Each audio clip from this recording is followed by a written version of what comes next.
결혼 생활 3년 차에 접어드는 올해 33살 여자입니다. 결혼 생활 내내 남편하고는 아무런 문제가 없었어요.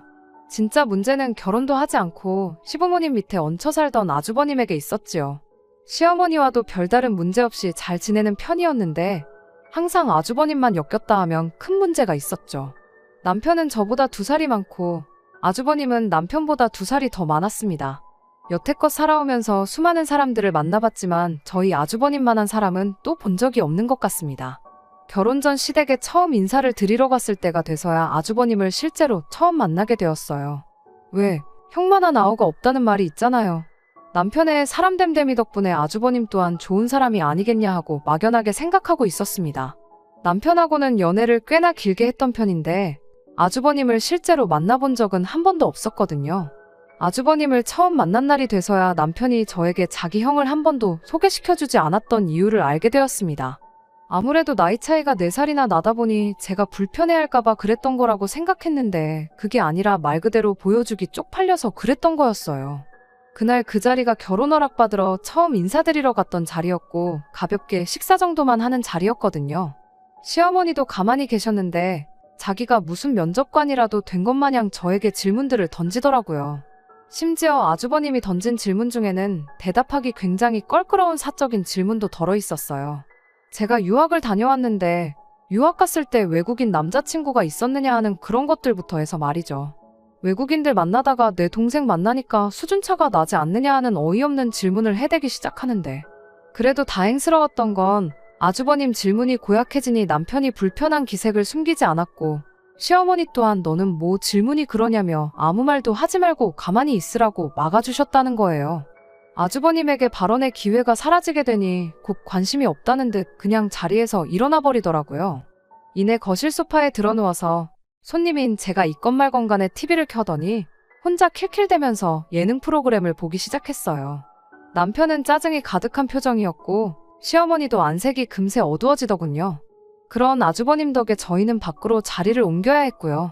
시어머니가 저 온다고 해서 음식도 이것저것 준비해 주셨는데 그건 집에 돌아가는 길에 따로 반찬통에 담아서 저한테 주셨어요. 아무튼 옮겨간 자리에서 시어머니가 아주버님에 대한 이야기를 먼저 꺼내셨습니다. 첫째도 둘째 마냥 자기 앞가림은 스스로 했으면 얼마나 좋았겠냐 하면서 첫째라고 집안 지원은 있는 대로 다 받았는데 혼자 노력한 둘째의 반도 못 따라간다며 한탄을 하시더군요. 그때 아주버님이 그 나이 먹도록 아직 제대로 된 직장은 물론이고 모아놓은 돈 또한 한 푼도 없다는 걸 알게 되었지요.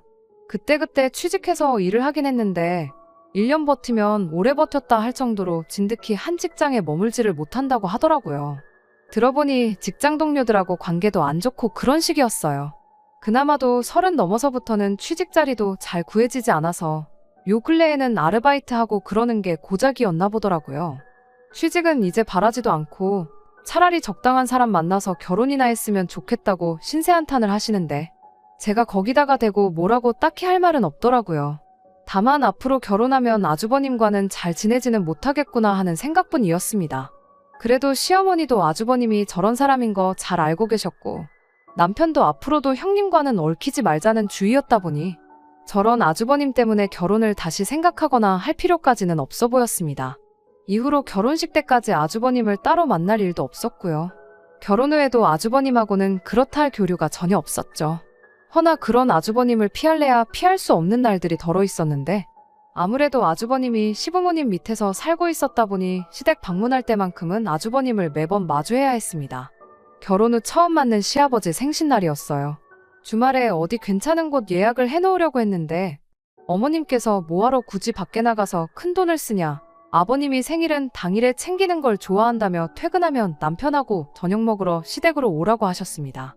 원래는 생신 선물 겸해서 용돈 하시라고 50만 원을 드리려고 했는데 아주버님까지 포함해서 5명 식사비 생각했던 것까지 해서 100만 원을 준비했어요. 퇴근하고 남편과 중간에서 만나 시댁으로 곧바로 출발을 했죠. 늦지 않으려고 퇴근도 딱 시간 맞춰서 하긴 했는데 그래도 퇴근길이라고 차가 막히는 바람에 예상했던 시간보다 20분 늦게 도착을 했습니다. 도착 예상 시간이 늦어짐에 따라 시어머니께도 언제쯤 도착하겠다 미리 말씀을 드렸었죠.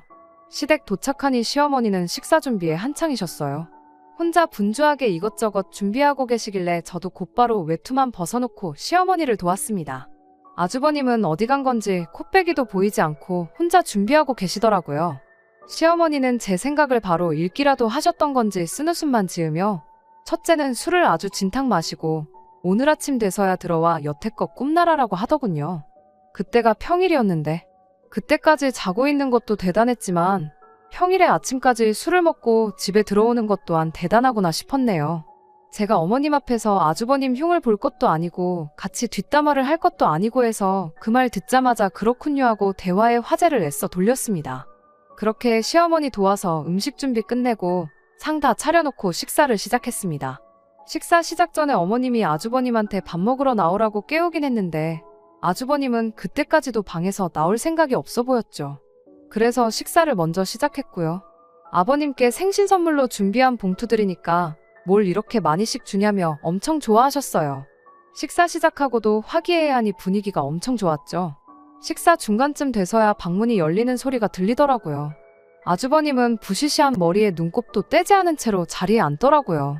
그러더니 저를 보고 잔뜩 인상을 쓰고는 저한테 언성을 높이기 시작했습니다. 저보고 개념이 없다고 하면서 말이죠. 저 인간이 왜 저러나 싶었는데 고작 한다는 소리가 어른이 숟가락을 들기도 전에 밥을 먹는 게 말이나 되냐는 소리였어요. 말인즉슨 제가 이 집에서 제일 미친데 자기가 식사 시작하기도 전에 제가 밥을 먹고 있었다는 게 언짢다는 거였어요. 세상에 이게 무슨 미친 소리인가 싶었어요. 식사 시작 전에 어머님이 깨웠을 때 곧바로 나오지 않고 지 잠깰 때까지 방구석에 처박혀 있던 게 누군데 저러나 싶더라니까요. 제가 뭐 아주버님 숟가락 들 때까지 침만 꿀꺽 삼키면서 가만히 기다리고 있지는 않았겠지만 말이에요. 아주버님의 헛소리는 제가 받아칠 필요도 없었습니다. 누가 봐도 말도 안 되는 억지였고 남편도 그게 무슨 개소리냐며 마치 아주버님하고 당장 싸움이라도 할 듯이 불편한 기색을 숨기지 않았거든요. 분위기가 삭막해지는 가운데 어머님과 아버님께서 먼저 두 자식들을 말렸어요. 그리고는 아주버님한테 폭탄 선언을 했습니다. 그때까지는 저도 엄청 통쾌했습니다. 아무래도 당신들이 자식 교육을 잘못 시킨 것 같다고 하면서 아주버님을 집에서 쫓아내버렸거든요. 정신 못 차리고 사는 거 자식이니까 품어줬더니 똥오줌도 못 가린다면서요. 여태껏 대주던 생활비도 다 끊어버리는 건 물론이고 역으로 앞으로는 집에 생활비를 보태라고. 생활비 안 내는 순간 짐 싸서 밖으로 내쫓아버리겠다고 하는데 아주버님이 찍소리도 못하는 꼴을 보니 아주버님하고 몇 번 트러블이 있지는 않았지만 제 속이 다 후련했어요. 시부모님도 이번 기회를 통해 아주버님 사람 한번 만들어 보려고 했던 것 같은데 그때까지는 저도 쌤통이다 싶었는데 아주버님이 시부모님이나 저희 생각을 훨씬 넘어서는 사람이었고 역효과가 날 거라고는 그때 당시에는 아무도 생각을 못했습니다. 그날 이후로 아주버님이 아르바이트이긴 하지만 일자리도 구했고 과정까지는 다 좋았는데 돈이 생기니 또 그 돈을 홀랑 술 먹는 데다 써버렸던 거예요. 내야 했던 생활비를 못 낸 건 말할 것도 없지요. 평소 시부모님 같으면 그냥 넘어가셨겠지만 꺼낸 말이 있다 보니까 이번에 그냥 넘어가면 아주버님이 원래 모습으로 돌아오는 건 시간 문제라고 생각하셨는지 아주버님을 진짜로 집에서 내쫓아버렸습니다. 그 소식을 남편에게서 전해 들었을 때는 진짜 통쾌했는데 문제는 바로 다음 날이었어요. 쫓겨난 아주버님이 짐 싸들고 저희 집으로 찾아왔거든요. 퇴근하고 왔는데 우리 집 현관문 앞에 짐 가방이랑 그 옆에 쪼그려 앉아있는 아주버님 보고 식겁했어요. 저희 때문에 쫓겨난 거니까 저희 보고 책임지라고 막무가내로 나오더라고요. 시댁에 보내야 할 생활비를 내놓던지 아니면 저희 집 방 한 칸을 비우던지 하던가 해서 말이에요. 그 와중에도 자기가 무슨 잘못을 한 건지 뉘우치기는커녕 탓할 사람을 찾고 있다니 웃음도 나오지 않았습니다. 결국 시부모님이 직접 오셔서 아주버님을 데려가는 상황까지 오게 되었고 그때 시부모님도 저도 남편도 아주버님에 대해서는 두 손 두 발 다 들었습니다. 당연히 그날부로 나가던 아르바이트도 그만뒀고요.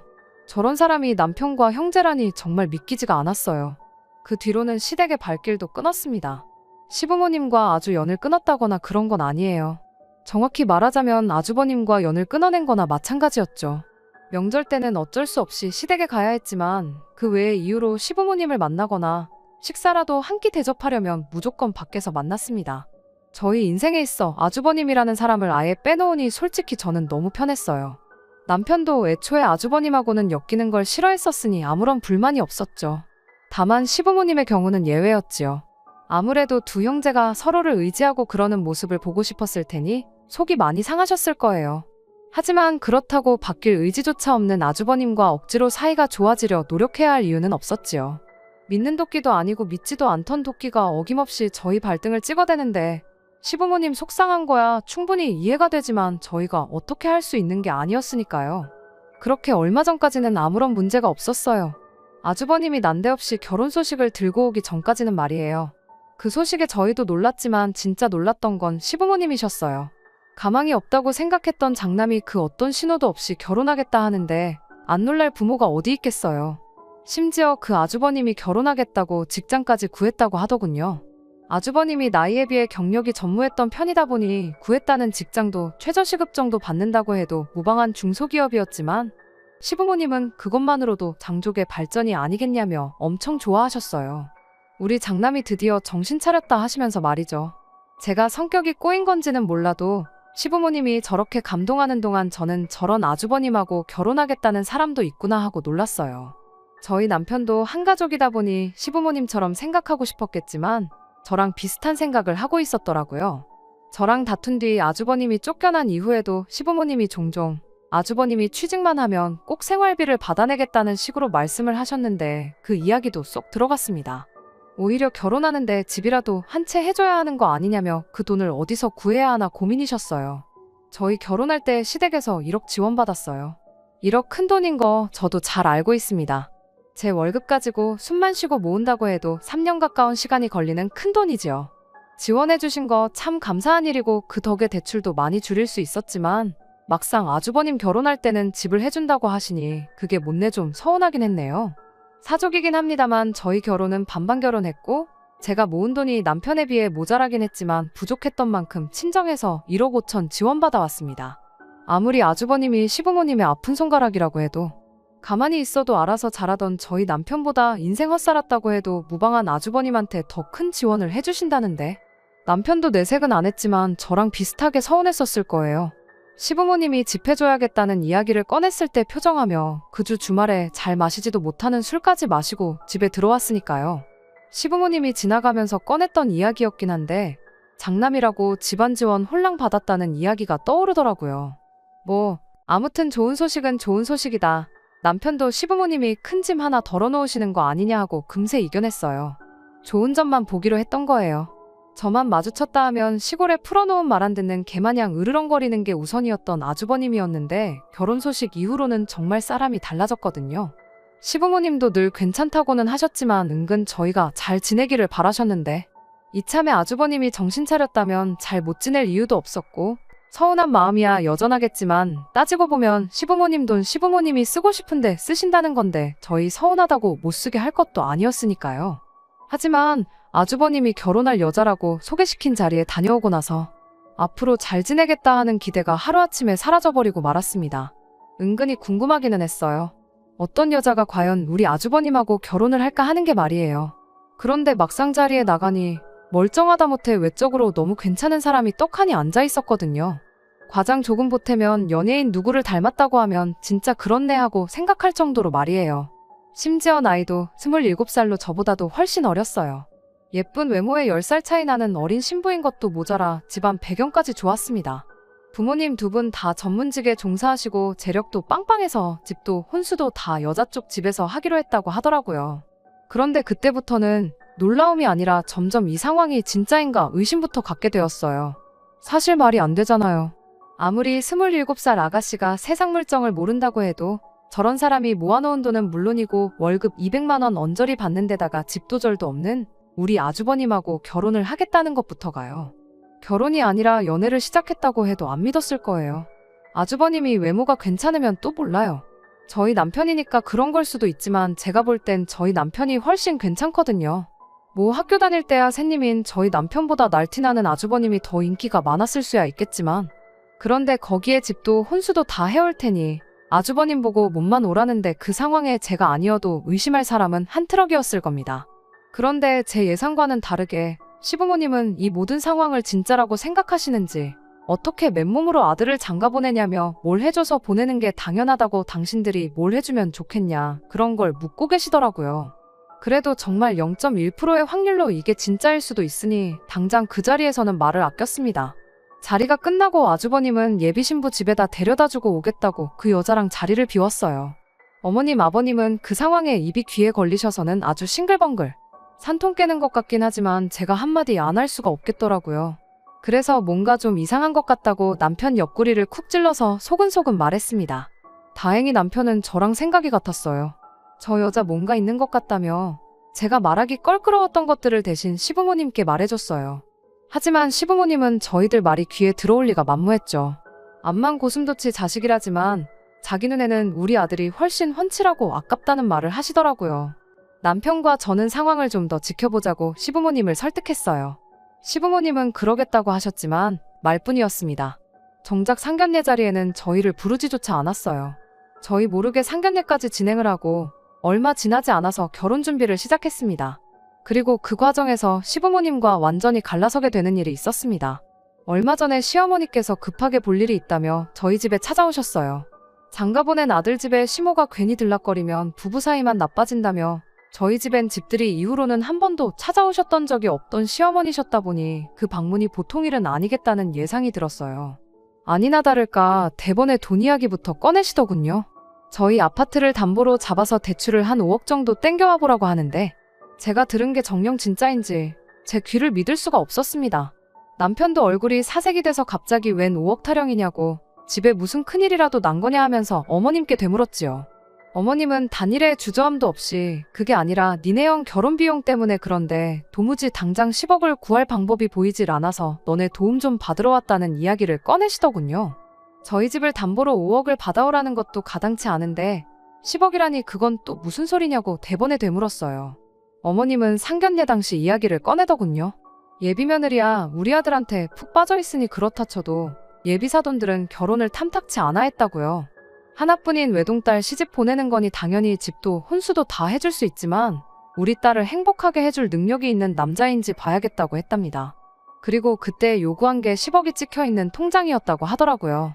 그 말을 듣자마자 그때 당시 저희 의심이 확신이 돼버리고 말았어요. 그래서 시어머니께 이거 100% 사기라고 안 봐도 뻔하니 볼 것도 없다고 말씀드렸죠. 그런데 이게 웬걸 시어머니는 벌써 시댁집을 담보로 잡아서 5억을 내줬다고 하더군요. 그런데 시어머니 반응에 당황하는 기색은 하나도 없고 확신 가득한 말투로 절대 사기가 아니라고 하는 겁니다. 사돈 측에서 그 10억을 만들어 오라고만 했지 달라고 한 게 아니지 않냐고요. 게다가 3억을 만들어 오는데 유예기간을 3년이나 줬대요. 사기를 칠 양반들이었으면 진작에 입금부터 하라고 했지 3년이라는 긴 시간을 줬겠냐며. 일단 10억만 만들어 놓으면 진명의도 공동명의로 해준다고 했다고. 그러니 하루빨리 10억을 만들어서 장가 보내는 게 시부모님 입장에선 이득이라고 설명을 하더라고요. 게다가 그 여자가 또 돈을 그렇게 잘 번답니다. 자기도 아주버님하고 하루빨리 결혼하고 싶다고 돈만 도와주면 대출이자에 추가로 돈을 얹어서 매달 입금을 해주기로 했다고. 벌써 5억 해주자마자 한 달치 이자에 추가로 200만 원을 더 얹어서 보냈다고. 그러니 너희도 빨리 대출받아서 돈만 들어오고 돈 갚을 때까지 앉아서 200만 원씩 벌면 되는 거라고. 당신 오늘 여기서 자고 갈 테니까 날 밝으면 회사 휴가 내고 은행부터 다녀오자고 보채시는 겁니다. 여기까지만 들어도 큰일 났구나 싶었어요. 5억은 다행히 아주버님 명의 통장으로 보내셨다고 하길래 그럼 날 밝으면 은행부터 갈 게 아니라 아주버님한테 가서 통장 뺏어오고 그 돈도 돌려주고 오자고 말했습니다. 시어머니는 그런 남편을 두고 엄청 답답해하더라고요. 그래서 처음 소개받았을 때는 미처 하지 못한 이야기들을 꺼내게 되었습니다. 생각해보시라고 세상에 어느 여자가 37 먹도록 제대로 된 직장도 가져본 적 없는 데다가 미래도 없는 자기랑 10살 차이 나는 남자랑 결혼한다고 15억 집을 해오겠냐고요. 시어머니한테는 충격적인 이야기일 수도 있었겠지만 저 정도면 충분히 상황을 이해하실 수 있을 거라 생각했는데 오히려 어머님은 저희에게 화를 내셨습니다. 옆에서 가만히 말을 아끼고 있던 저까지 걸고 넘어지면서요. 평생 니들 뒷공무니도 못 따라올 것 같던 형이 잘나가는 집안에 사위로 들어간다니 배가 아프냐. 네 형 결혼 상대가 네 와이프보다 어리고 예쁜데 능력까지 좋은 게 그렇게 질투나서 멀쩡한 형 혼사길 방해를 하느냐 하면서 역정을 내는데 저랑 그 여자랑 비교한 것부터 엄청 충격적이었습니다. 제가 여태 알고 지내던 현명하던 분들이 맞나 싶더라고요.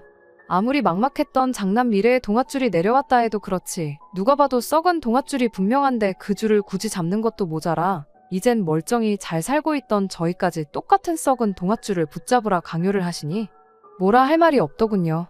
남편은 미래가 뻔히 보이는데 절대로 그 돈을 해줄 생각이 없으니 돌아가시라 했습니다. 시어머니는 끝까지 혀를 끌끌 차면서 어디 니네 형 결혼해서 잘 풀리면 두고 보자고 그때 가서 떡고물 좀 나눠달라고 해도 아무 소용없다시면서 자리에서 일어났습니다. 어머님이 돌아가시고 나서 남편한테 다른 건 몰라도 1억은 해드리자고 말을 건넸습니다. 남편이 저한테 제정신이냐, 너도 미친 거냐 하면서 독하게 말을 했는데 나도 생각이 있어서 그러는 거라고 걱정 말라고 한마디 해줬습니다. 결혼 생활 내내 저금했던 돈 탈탈 털어도 1억을 만들 수가 없었어요. 그래서 모자란 만큼은 염치불구하고 친정부모님께 빌려서 만들어놨습니다. 그리고 그 돈은 곧바로 시어머니한테 보내드리지는 않았어요. 들어보니 시어머니가 주변 아는 분들한테 작게는 몇백만 원, 크게는 몇천만 원씩 해서 돈을 빌렸고 시외가 친척분들한테까지 부탁해서 모자란 돈을 맞추셨나 보더라고요. 막판에 와서는 돈이 조금 모자랐는지 저희한테 다시 연락이 와서 1억이라도 만들어보라는 연락이 왔는데 미리 준비해둔 1억이 있긴 했지만 그때도 여전히 저희는 그럴 생각 추호도 없다고 단호하게 거절했고 만들어 놓은 1억도 따로 드리지 않았습니다. 결론부터 말씀드리자면 저와 남편의 예상이 맞았습니다. 그 여자 전문 꽃뱀이었어요. 부모라고 상견례 자리에 따라 나왔던 사람들 역시 한패거리였을 거예요. 시어머니가 여기저기 뛰어다니면서 10억 만드는 동안 5개월이라는 시간이 더 지났었습니다. 그 과정에 여자 쪽에서 아주버님과 결혼을 빨리 하고 싶으니 해주는 거라며 이자에 추가로 200만 원씩을 계속 보내주고 있었다고 하고요. 그 과정에서 돈 빌려준 시외가 친척분들도 똑같이 이자에 추가로 얼마씩을 받는 상황이었다 하고 그 당시만 해도 아주 온 집안이 잔치 분위기였답니다. 돈 많은 조카 며느리 덕 좀 보겠다 하면서 그 와중에도 저희를 두고 질투심에 눈이 멀어서 부모 형제도 저버린 자식이라며 저희를 나쁘게 말하는 것도 잊지 않았었죠. 애초에 집안 분위기 자체가 장난만 잘 풀리면 그만인 집이었더라고요. 둘째 키워봐야 아무 소용없다고 효도도 모시고 사는 것도 다 첫째가 하는 거 아니겠냐 그러는데 솔직히 그런 말 면전 앞에서 들으면 기분은 엄청 나빴지만 한편으로는 안심이 되었습니다. 저희 쪽에서 하지 않아도 먼저 알아서 연을 끊어주신 거나 마찬가지였으니 말이죠. 돈이 다 모이고 나서 여자 쪽에서 통장도 좋지만 현금 뭉치를 들고 가는 게 더 박력 있어 보일 것 같다고 아주버님한테 그 돈을 인출해서 가자고 꼬셨다네요. 아주버님은 싱글벙글 입이 귀에 걸려서 그 돈을 싹 다 인출했고요. 사위가 된 걸 축하하네 어쩌네 하면서 그날 술자리를 열었나 본데 평소에도 아침 밝을 때까지 멀쩡하게 술만 잘 마시던 남들보다 잘난 건 주량밖에 없던 아주버님이 그날따라 한두 잔 마시고부터 그 이후는 아무 기억이 안 난다고 하더군요. 단지 눈을 떴을 때 그 집 식구들은 물론 돈가방까지 온데간데 없었다는 기억 말고는 말이죠. 경찰에 찾아가 봐도 때는 이미 늦었던 거고요. 알고 보니 그 사람들한테 당한 아주버님 같은 사람들이 전국 팔도에 몇 명씩은 있다고 하더라고요. 애초에 돈 받고 이자에 얹어서 큰 돈을 줬던 것도 다 시부모님을 믿게 만들려고 했던 거였어요. 당장 몇 천만 원 포기해서 이 사기극만 성공하게 된다면 10억이 굴러들어오는데 그쪽에서도 손해보는 장사가 아니었으니 사람들을 속이기 위해 큰 돈을 썼던 거였습니다.